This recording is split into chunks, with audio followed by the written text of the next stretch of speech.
महाभारत के युद्ध में 45 लाख से ज्यादा सैनिक लड़े थे। हर दिन हजारों सैनिक मरते थे, लेकिन रसोइये को पहले ही कैसे पता चल जाता था कि आज कितने लोग मरेंगे ताकि खाना बर्बाद न हो।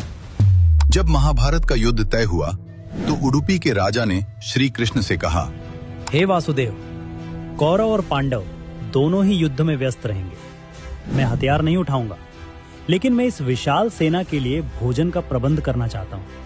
कृष्ण ने उन्हें अनुमति दे दी। युद्ध शुरू हुआ।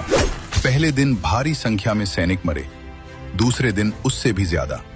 लेकिन हैरान करने वाली बात यह थी कि उडुपी नरेश जो खाना बनाते थे वो न तो एक दाना कम पड़ता था और न ही एक दाना बचता था।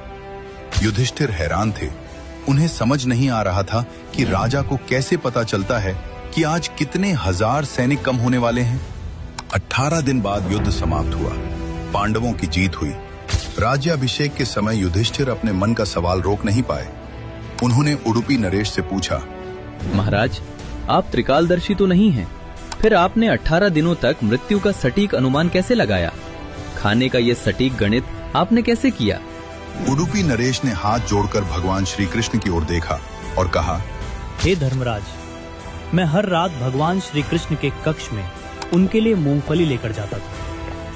श्री कृष्ण को मूंगफली बहुत पसंद थी। मैं मूंगफली का कटोरा गिनकर उन्हें देता था।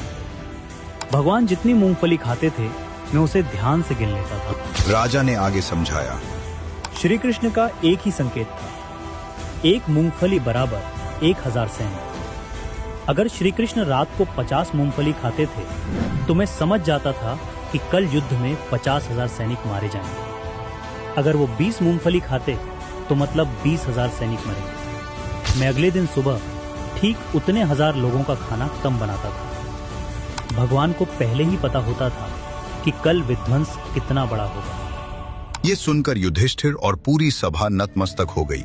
उन्हें समझ आ गया कि यह युद्ध अर्जुन के गांडीव या भीम की गदा से नहीं, बल्कि श्री कृष्ण की इच्छा से चल रहा था। आज भी कर्नाटक का उडुपी शहर अपने स्वादिष्ट भोजन और मैनेजमेंट के लिए पूरी दुनिया में प्रसिद्ध है, जिसकी नींव महाभारत के उसी राजा ने रखी थी।